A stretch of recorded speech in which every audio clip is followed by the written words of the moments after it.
Welcome everyone to the Urban EDC channel. This is my first video, and the theme of this video is going to be my current knife collection and also a little bit of history about how I got into collecting knives. This LL Bean knife here is the first knife I ever remember owning. I got it back when I was about probably 10 years old, maybe 11, in the early 90s, 91 or so. I was down on a vacation with my mom and dad visiting LL Beans, and I wanted a knife just like my dad's. So we went in. I remember going up to the rack, and a very helpful employee there showed me all the knives, and I ended up getting this one. Largely, in fact, due to the similarity with my dad's. One of the things I've noticed in comparison to his and other knives of this is it looks slightly different. The blade shape is a little bit different than the other one, but anyway, I can remember thinking myself a real grown-up boy by the time I got this, and I carried it a while, but then there was a long break in the time when I carried knives. Also, one of the reasons why I wanted to carry a knife is my dad always did, and this was one of his favorite knives. As I said before, he had a Swiss Army knife as well. But this one here was one that was probably most special to him. He was a teacher, and one of his students, upon graduation, gave him this little pocket knife, and it's a Zippo knife. And my dad carried it for about 15 years. And anytime anyone had anything they needed, Dad would pull this knife out, and away it would go. And you know, this has done everything from open packages to doing electrician work to this and that and the other thing. But anyway, he carried that almost every day. And I decided last year that I wanted to as well. And when I was at Canadian Tire one Saturday, I ran across this knife. And this is before I've really done any sort of research on knives or anything like that. And it's the Gerber Paraframe 2. And as I said, I really didn't know a lot about knives, because if I did, I probably wouldn't have gotten this one. But I thought it looked pretty cool. This skeletonized handle, blade looks kind of cool. And so I started carrying this every now and again. And that became more and more frequent as I carried it. But there were a lot of things that really bugged me about this knife. And first of all, I find the frame lock to be a little stiff on it, but that's not a big complaint, because you know, tougher frame locks can sometimes mean stronger lockup, and it's not too bad. I find it really stiff to operate. It almost never will flick out on a single flick or anything like that. Sometimes I can do it with a little wrist flick, but that's a little stiff. Again, not a big deal. I never liked the pocket clip. It always carried a little bit high in my pocket, but not too bad. But one of the things that really bugged me about it is this skeletonized handle, and the holes are really large. I mean, it's quite easy to get your finger in there, even when the blade's closed. I can easily touch the edge there. And one time it was in my pocket, went to grab something, caught the edge, get myself a pretty good cut. And so that was the end of that. The other reason why I didn't like this knife is I've always liked sharpening knives. I had a few systems in my kitchen to keep my kitchen knives sharp. But to take my game to another level, I ended up getting a Spyderco SharpMaker. And after I got my kitchen knives all razor sharp, I went to work on this one. And try as I might, sharpen, I was never able to get a good edge on this. And at that point, I became starting to go onto knife forums and stuff like that. So I went on to blade forums, did a lot of reading about different types of steel, and that's when I learned that, you know, not every knife's the same. So I wanted a good EDC, or everyday carry, and in doing that, I actually ordered two at the same time. The Kershaw Leek, I got it in the kind of green or olive drab color I really like, actually, and the Spyderco Dragonfly 2 in black FRN here. Now, I ordered them at the same time due to shipping differences. And I live in Canada, so sometimes there can be a real delay, especially when shipping from the States. The Leek actually arrived first, and I thought it was pretty cool. Number one, you know, in comparing these two knives, there just really isn't any. Like, it just feels kind of cheap and you know, not well put together. But this one feels like quality workmanship. And who doesn't love Speed Safe? Yeah, I mean, I just for an hour probably sat down and just flicked this thing open and shut. Um, and I carried that around for a while. And then about a week later, Dragonfly 2 arrived. And this one is a beautiful little knife by Spyderco. Actually, it's Dragonfly 2. It's the second edition of this. It has a black FRN handle, beautiful textured grip there. BG10 steel takes an unbelievable edge. Again, I probably will later do a video on each knife and go into the details of why I like each one of them, or into more detail anyway. But this one just grips nice, and but interestingly, when I initially had these two, I figured that the Leek would be carried far more than the Spyderco Dragonfly. And one of the big reasons is gotta love Speed Safe. Oops, just caught the table there. But as I had it more and more, I began to gravitate more towards Dragonfly, and I'll give you a couple of reasons why.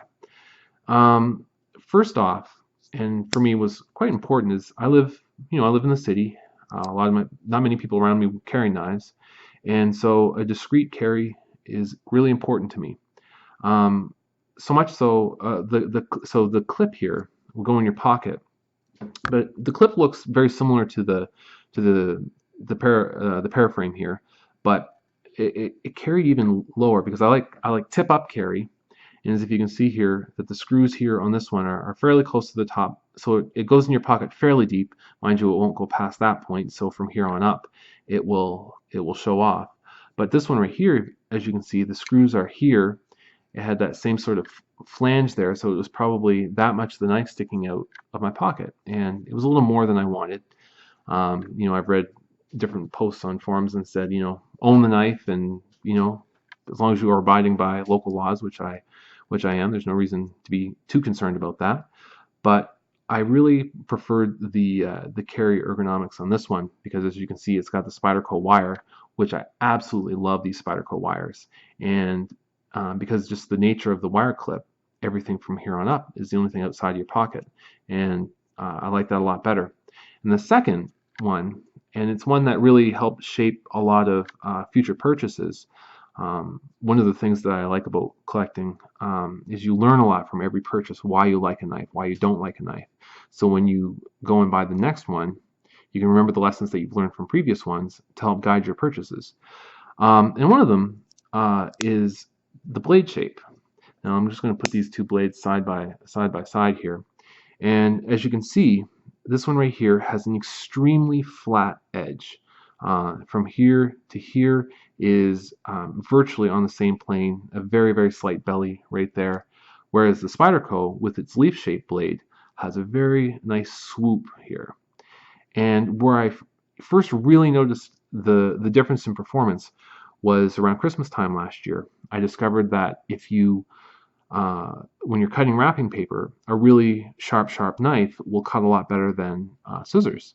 So I was using this to cut, and as you can see, when you're cutting with this, most of the time, unless your hand is right on the ground, you're only going to be cutting with the very, very tip of the knife.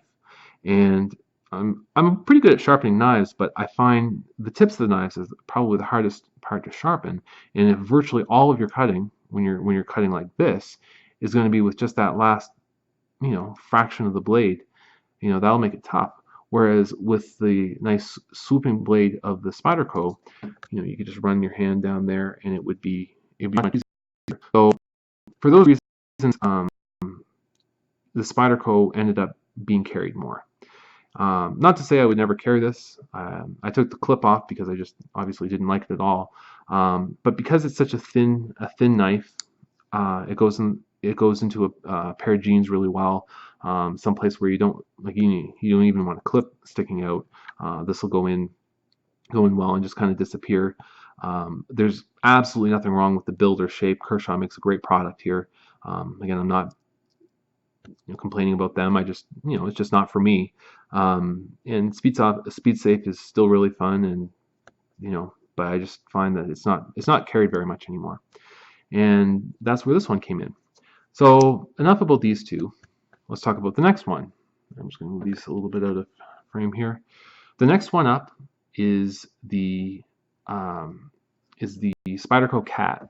I really loved the Dragonfly. I like Spyderco as a company. As I said, when you start reading forums, you get a feel for how people perceive companies, and or you begin to perceive companies in certain ways. And I just love Spyderco. I feel like they put really good materials into their products. I don't think you can get too many knives of theirs below 440C as far as steel is concerned, which is what this has. And initially, when I wanted my first EDC blade, I actually was torn between these two anyway, so it wasn't a big deal to me to pick this up. I love the spear point head on this knife. It it's got that nice swoop as well as this, maybe not quite as pronounced. It has G10 handles on it. They're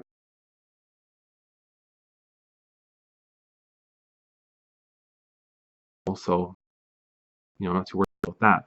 But the reason why I got it is I was going to take a trip and I wanted to carry or bring a knife with me, but obviously you're not going to carry it on the plane, so you're going to throw it in your luggage. And as I said, being in Canada, I find knife prices are significantly more than they are in the States. So what this would be like a $60 knife in the States or 50, 60. It's been a while since I've looked up the prices. It's almost $90 here. And for me to lose this knife in a carry-on, that was no fun. So I wanted something nice, but not so nice that if I lost it, I'd be beside myself. So that's where this came in. It's probably about half as much, maybe not quite half as much, but less anyway. And uh, so I got it. And the thing I found after I carried it, because I figured that I would have this in my pocket most of the time, and this one out to do heavier tasks, and then I'd be able to travel with it. But the other thing too that I wanted to mention that really wanted me to get, or I wanted to get something more heavy duty, or at least bigger, is the Dragonfly doesn't have any metal liners, and I've heard some people on forums say, not every knife needs a liner, and I 100% agree with that. There's no need for every knife to have a liner because it adds weight, adds thickness, all those things like that. Probably some price, and the Dragonfly 2 is a phenomenal little knife. I mean, in such a small size, you have an excellent cutting machine here. But when I was home once, I was building some. I've got a 2-year-old, and I wanted to make some ramps for his cars because he liked driving them over stuff. So I got some really heavy cardboard from a package that was delivered, heavier than the ordinary stuff, and I began cutting down through, and I could really feel the knife begin to flex in my hand. So I wanted something with metal liners, which of course the Cat does have. And but I always figured that this would be in my pocket and this would play second fiddle, and it would play and I would use it in the home or when I had a heavier job to accomplish. But I found I was just carrying this more and more because it feels great in the hand. The bigger spider hole is easier to grab, and it actually is a slightly lower carry. Mind you, that's not a real big deal between these two, but as you can see, there's only about a millimeter there left and then just that above. So a very good little knife. Love it. But once the knife bug catches you, I find that you're always looking for something else. So the next step on my list of things to cover is I wanted to get into camping a little bit more. So you always need I wanted something really beefy to take out in the woods and stuff. So I got a Becker Knife and Tools BK10, and this guy is a phenomenal knife, pretty much bomb-proof. It's essentially one piece of steel from tip to butt of the knife, and it is very comfortable in the hand. Unfortunately, I haven't had any time to use it yet. I had a bad fall in the winter, and I'm still kind of recovering from it. So maybe later on in the summer, or perhaps next year, before I really get out with it. But these knives are built awesome, so it'll certainly be here when I need to use it. So I'm just going to move that aside. And the final piece of my collection this year is this little guy. Again, Spyderco. I seem like I'm always gravitating towards them. And it's called a grasshopper, and it's a non-lock blade. It just kind of clicks in there. I really love the shape of it. It looks very much like the Spyderco Paramilitary 2, just greatly, greatly shrunk down. I'm not exactly sure what type of steel is in it. I obviously haven't done a lot of heavy cutting tasks, but it will take a phenomenally sharp edge. It's just razor sharp. It'll just pop the hairs right off your arm. Um, but you know, it'll just fold up nice, super, super thin, and fit right in your pocket. I will say, anyone who buys it, be careful. I managed to cut myself not real bad, but you know, with these knives here, you just pop it open with your thumb and close it like that, and that's all it takes. But with this one, I was trying to do a palm close like that, closed it up, but on the way shut, it turned on me and got me a little bit. But anyway, just be careful, as with all knives. Uh, but that's the state of my collection. Um, you know, I'm going to try to make some more. Now that I've learned some, it will really influence my decisions to purchase. I have a Spyderco Paramilitary 2 on the way in. I'm very excited about that. It's one of Spyderco's kind of legendary blades, and anyone who likes Spyderco typically gets that. But though I obviously do like the company, that'll be my fourth one. I plan on branching out a bit. I really want another EDC to kind of match up with this, because as I said, this seems to be the perfect size for my pocket. So I want something that mirrors this in, you know, carryability, ease of put in your pocket, but good quality. But I wanted something other than Spyderco, because as you can see, I'm just going to move some stuff out of the way here. And the Paramilitary 2 looks very similar to them. I have three knives that all look fairly similar to each other with these leaf-shaped blades. And, you know, variety is the spice of life. So I would like to have something new. And I think the Ontario Rat 2 is going to be my next purchase. I also don't have any blackened blades, so I'd like to get the one that's got the black coating on the blade. But anyway, there's my collection. Thank you for listening, and stay sharp.